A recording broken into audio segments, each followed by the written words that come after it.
Comic Book Savant, episode 483.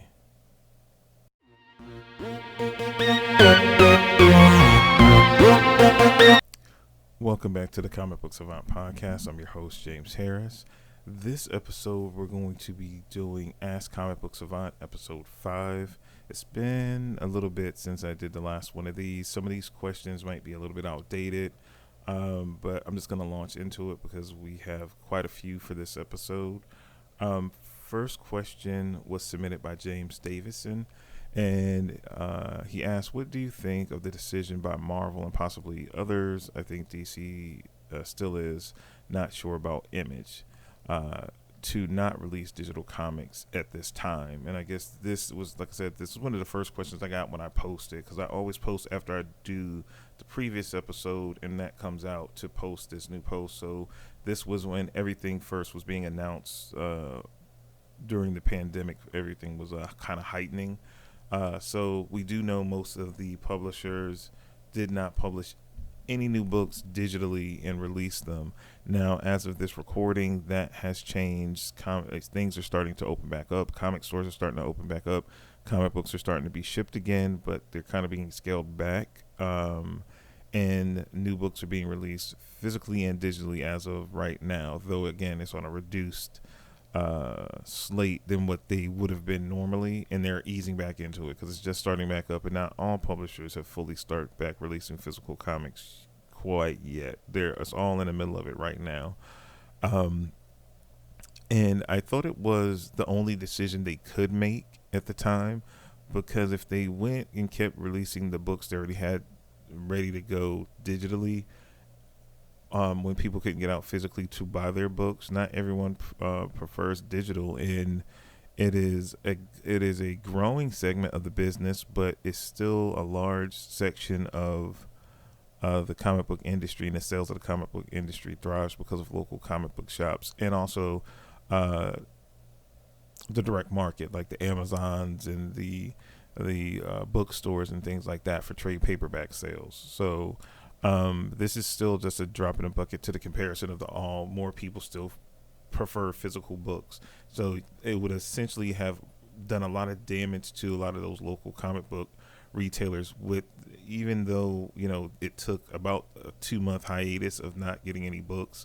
It still hurt the local comic shops, and even more information has come out now about Diamond being the main distributor for the whole industry. DC has made some announcements about they're totally breaking away from using Diamond as their distributor for their books. They have other channels set up that they've set up in this 2-month hiatus. It remains to be seen how effective that will be, or if they will fall flat from that. It's a real risky move. It's kind of that channel right now is it has been the main supply channel for the comic book industry as a whole for a long time. So it's interesting to see what the fallout from that decision, and smaller publishers, I know Vault, and I talked about that in a rundown a couple of episodes ago, that they even announced that they were not going through they were no longer going through Diamond, and they were setting up their own channel, their own direct to consumer. You could subscribe to their comics digitally and online, and then they have a subscription service where they'll mail physical books out. They have their own online store. They're breaking away from creating their own avenue so they can keep producing books, because for a lot of independent publishers, if you're not Marvel and DC, you don't have a huge conglomerate backing you up to help you in those hard times. If you don't release books, you don't make money, and then you can lose your business. So it's imperative that there are other options out there. So I think they made the only decision that they could at the time, because they would have shot themselves in the foot if they put out digital, in spite of knowing most of their sales still comes from local comic book shops in the direct market. So that's kind of where I'm at with it. I agree with the decision on that end. Let's see. Next question, Alan Witchell. What's your thoughts on Doomsday from the Death of Superman storyline? Overrated or underused? I never read the actual Death of Superman comic. I've seen the multiple movies the DC animated universe did, because what they did Doomsday, and then they went back and did the Death and the Reign of the Superman. Um, the Doomsday character is intriguing to me. I've seen him used other places in comics, and I've read him. Justice League, I think back during Grant Morrison's run, he was used a little bit, if I remember correctly. Seen him a lot, like on the Superman animated series and stuff like that. And I liked when Doomsday is not just this dumb brute, but he's intelligent, and he's cold and calculating. I think it adds more dimension to the character. So for me, I don't think he's overrated. I think he's underused and underutilized properly. I like him as not just this dumb, powerful weapon, but this cold, calculating, intelligent uh, wrecker of worlds, so to speak, killer of gods. So that's I would go with um, underused. And in the Death of Superman storyline, I only know from the animated adaptations, and I felt like in Doomsday, that was one of the first DC direct animated films. I just think that was a horrible movie. I think I liked the way he was portrayed more in the Death of Superman and the Reign of Superman animated films. I like the way that he was handled more in those, and I felt like he was a cool character. Next question by Ronald Price. What books are you excited about that now that they're well, excuse me. Let me read this properly. What books are you excited about that are coming out since the reopening of comic shops? None, because I don't go to comic shops, even though I live right across the street from a comic shop. I still, to this day, after living where I live at now for almost 3 years, have not. I've been in the shopping center that the comic shop is, and I've never gone in. Even with my wife urging me and pushing me to go in, I still have not went into a comic shop. Went into that comic shop. So that's a whole thing. So I don't buy my comics in a comic shop. I don't really read current comics, as you know. I kind of jump around. I try to cover things that are big that interest me, and I'm very eclectic. I'm not a slave to the release schedule in that way. I just kind of pick up and read what I want when I'm in the mood for it, and that's what I talk to you guys about. Whatever I read is normally what I talk about or review on the show, be it good, bad, or indifferent. So nothing in particular caught my eye except for new comics, because as new comics come out, I'm a thrift shopper when it comes to buying my comics and getting more bang for my buck. So it's been kind of hard because it's been sales for some recent stuff. So I was able to pick up a lot of books that I had been wanting to read on the cheap during this hiatus from new book shipping. It was a lot of sales on older books or recently released books, because they wanted to generate some type of revenue. So that helped a lot. But nothing in particular, Ronald, has caught my eye of that was set to come out or that was coming out that I just like had to read or like excited about. I don't get excited much for comics anymore as far as releases, because even if I did, it'll be months later before I actually get around to reading it in most cases, because I wait for it to go on sale and or wait for it to go on come out and trade and then go on sale. So I'm like 6 months behind normally on like current stuff, if not further, because my stack is stupid as far as the amount of books that I have to read and catch up on. Ronald asked another question. He asked, what do you think about HBO Max and all of the DC product that's going there? Will you be subscribing to the new service now that the service is taking place? What do you feel is going to happen with DC Universe, if anything? First off, I automatically get it based on my cell phone situation, and I do, what is it, ATT now, and part of my phone package and all that, I get HBO for free, and it converted over to HBO Max, so I have it. I've used it a little bit. So to answer that question, I don't feel any kind of way about DC putting their product over there, because they own it all, so they can do what they want with it. As far as that part is concerned, I'll have it's fine. Then again, yes, I will be subscribing. I get it for free anyway, so I guess that answers that question. And what will happen to DC Universe? I think DC Universe is still just a very unique thing in itself, um, because you have comics built into it, and you have like the animated movies, which from what I saw, because I did go in and check out HBO Max, they push very curated their the top, what they feel is the top content from DC Universe on HBO Max. That's it. Um, so it leaves DC Universe in a weird spot because it's a very niche service for comic book fans, because comics are tied into what you pay for with also the video content that they have. I think HBO Max or Time or Warner is gonna cherry pick the great content and put it there to get more views, to entice more people to sign up for HBO Max. I feel like because the content is going to be multiple places, I feel what needs to be done to, because I think DC Universe can still thrive, but one thing that they have to do, in my opinion, is cut the price and make it cheaper.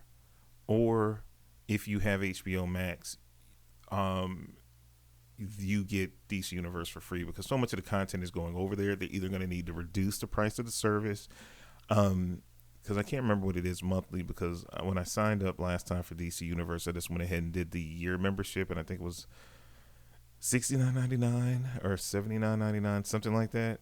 I mean, I think the monthly cost is like $6.99 maybe, or something like that. It's kind of pricey, and I think they probably could knock $1 or $2 off the price, um, to make it more enticing to more comics fans. Because I feel like DC Universe is a good service.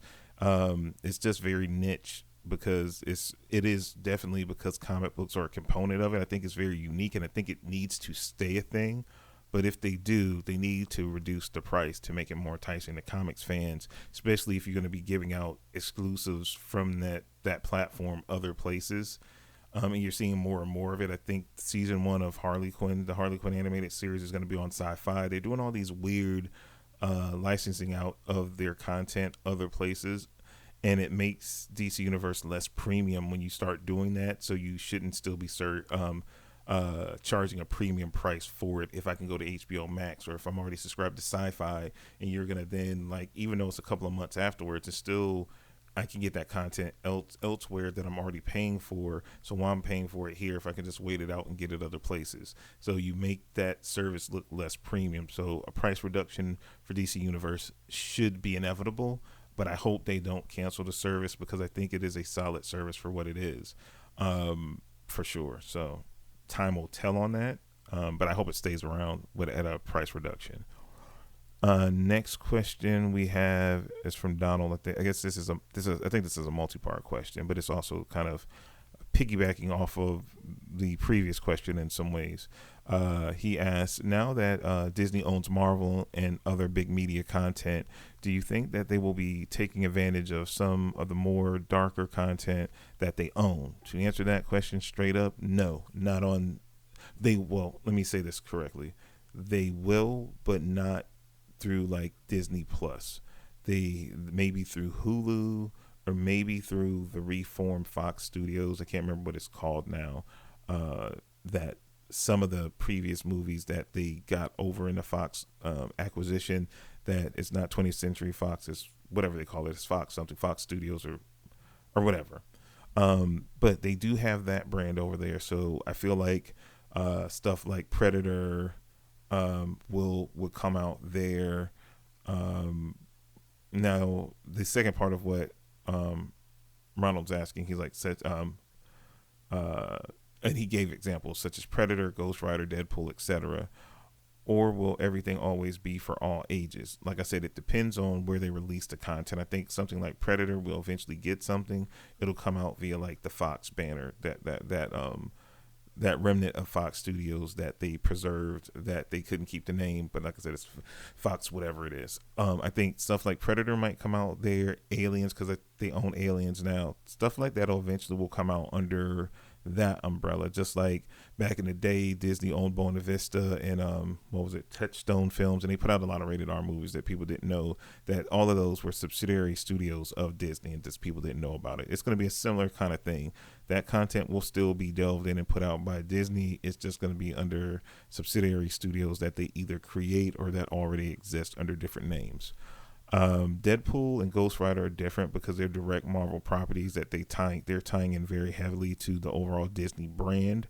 I don't know if we'll get another rated R Deadpool or if we'll even see Ryan Reynolds reprise the role as Deadpool, even though those movies were mega successful. Now that they're under the Marvel banner, it remains to be seen. Will they put it under like a Fox banner, or do they want all their characters that they own under like the MCU and Kevin Feige's purview? If they go under Kevin Feige's purview, I don't know if they're going to recast or keep Ryan Reynolds in that role, knowing that he's synonymous with a darker, more adult version of Deadpool. And we haven't heard any movement. We know before everything happened with the acquisition, Deadpool, was fast tracked. Deadpool 3 was getting ready to go, was in some form of production being plotted out and was going to happen. Now we haven't heard anything, and it's been months upon months upon months. So it remains to be seen if that ever see the light of day. I know some other shows like Ghost Rider and what was the other show?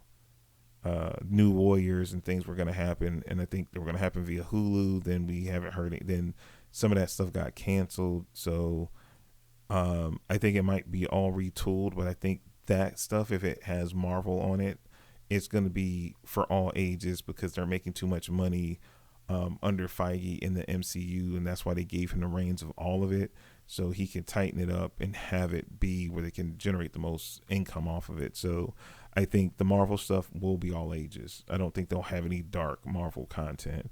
Not right now. Maybe in some time they'll slowly start, transitioning to more darker, maybe adult storylines. But it remains to be seen. And you also asked, will they take advantage of their ownership of Hulu Plus? Probably. And if they do something dark like Ghost Rider or they, things like that, they'll utilize Hulu like they utilized their partnership with Netflix and had those shows that were all more adult in nature and darker. And they were successful for what they were. So I think if they do, yes, it will probably show up on Hulu Plus, not Disney Plus. Or with the darker, he also says, or with the darker content conflict with their overall family themed Disney brand? I think I kind of answered that from my response from before. Now that DC is obviously doing the HBO Max thing, etc., they will pull a lot of the adult base in the long run if they play it right. Does Disney/Marvel plan to compete in the rated R, etc. area?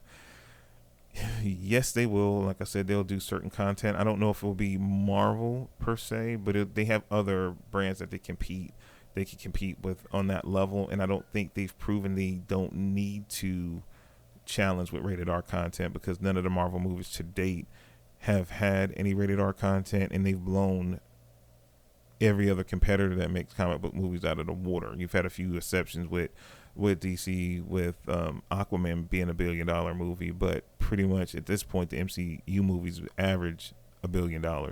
So I don't think they're gonna pull any more adult base than what they already have, because number one, and my problem with DC is they're confused. They don't know what they want to do from movie to movie. They wanted to build a united cinematic universe similar to what Marvel did, and as soon as they got some bad press, they started switching things constantly. It was totally inconsistent, and I think, I know, as far as me, I'm less and less excited to see what DC Films is going to do next, because I think they've already messed it up.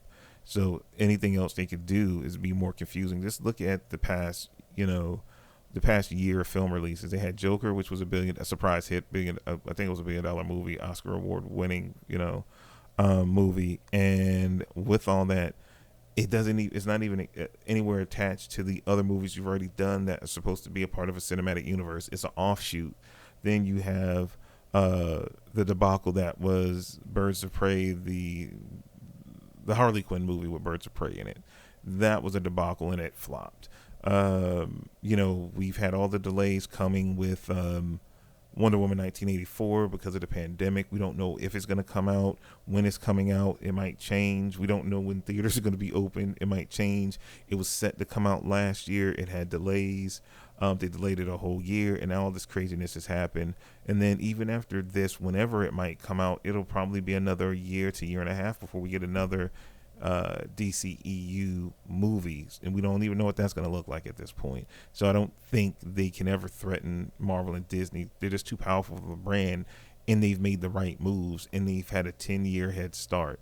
Now they might be able to catch up some because of the pandemic, and so much Marvel had so much stuff planned out on a very tight schedule as far as filming and release, and we were going to be inundated with content throughout. So now things are slowly starting to open back up.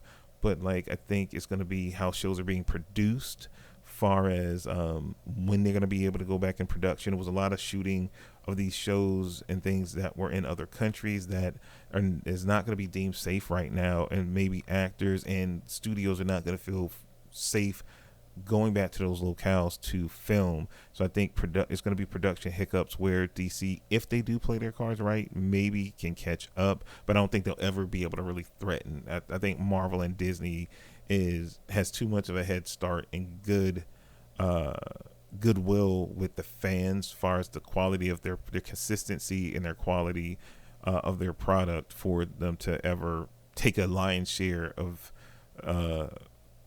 that away from them. I think the only person that could do damage to Marvel or Disney is Marvel Disney at this point. Let's see. Last question comes from Sean Wheatley, and they're like, pull list by storyline versus title. Good idea or nightmare retailer scenario? That's a tough one.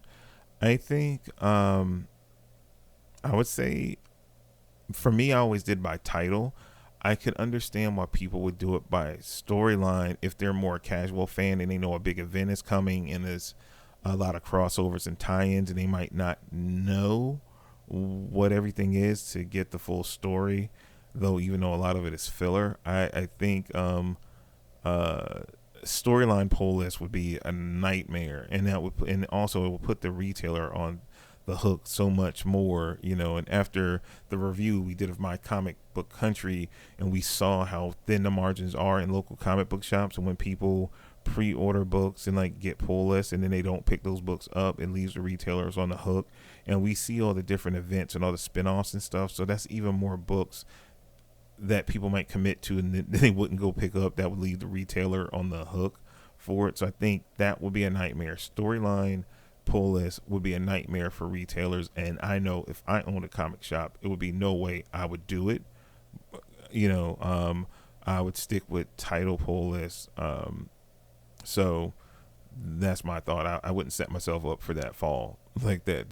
That's crazy. Now, if you do like an online service, like an online retail service, like a discount comic book service, where they'll do bundles where, like, if it's a big event, you can just pre-order the bundle, but I'm paying for it in advance, so that doesn't leave the retailer on the hook. So now if you could set something up in your retail shop where, hey, you can order this whole storyline, but then they have to pay a deposit down on those books, so the retailer is not totally on the hook for it, then maybe I would do it. But if I didn't have kind of some type of safety valve built in, I think it's a nightmare. And I would think if all the things fell wrong in that, it could basically bankrupt a retailer if you have a bunch of people coming up, signing up for storyline pull lists, and then you order all those books in advance, and then a half or a third of those people actually pick those books up,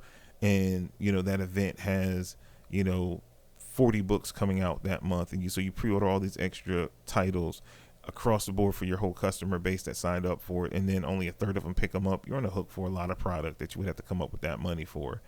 That's not good business, bottom line. So I say it's a nightmare retailer scenario. But that's all the questions we had for this episode of Ask Comic Book Savant. That was episode 5. I love getting these questions and answering them for you guys. And please submit them. You can submit them over on the Facebook group, which is Comic Book Savant Society on Facebook, or you can email me directly at comicbooksavant@gmail.com. If you don't remember that, you can always go to the website comicbooksavant.com and just hit the contact us link, and you can submit your question there as well. I always, like I said, once this episode drops, I'll put out a new thread for episode 6 questions to ask. And like I said, I normally wait till I get like at least 5 questions, and I normally will start putting together the next episode. So these will come out depending on you guys and how quickly you submit questions to me. The quicker you submit questions and I get kind of that minimum cutoff of 5, then I start putting together the next episode. So it could be sooner or later we get episode 6, depending on what you guys want to ask me, or if you ask me anything at all. But that's all I have for you guys for this week. Also, as always, if you want to follow me on social media, it's at Comic Book Savant on Twitter and Instagram. I already told you the website address and the Facebook group. Also, I have a YouTube channel, youtube.com/Comic Book Savant. If you want to support the content that I create here, you can always contribute to the Patreon campaign, which is patreon.com/Comic Book Savant. It's some big changes coming up that I teased before. That's going to be coming up August, September. Trying to get everything lined up and in order now. So it's going to be a big reveal that I'm going to do for you guys when the time comes. So just bear with me. I'm been balls to the wall trying to get content made so I can take a little bit of a break so I can work on, I guess, what would it be? I don't even know what phase. Comic books, I guess it would be Comic Book Savant 2.0, I guess is what we could tentatively call it. That I'm working on. So I'm working on that behind the scenes while I'm still making you content currently. We got big things coming up. Stay tuned. Big things. We're about to do it big time. But all that being said, I hope everyone's being safe, taking care of themselves and their family. Until next time, you guys be good, stay safe, and I will talk to you soon. Take care. Bye.